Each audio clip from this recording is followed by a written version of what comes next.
Canceling your Wispr Flow subscription is actually super quick. Let me show you right now.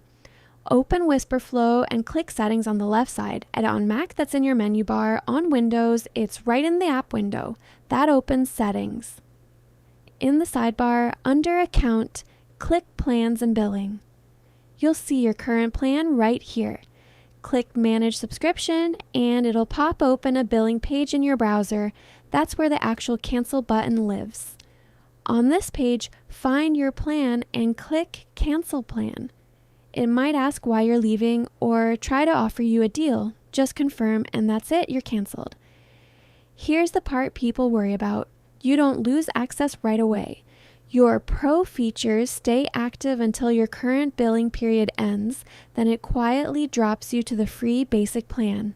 No more charges after that. One thing, if you subscribe through the iPhone App Store instead, you cancel that from your iPhone settings, not here. But if you're on desktop or web like this, that's literally it. Done in under a minute.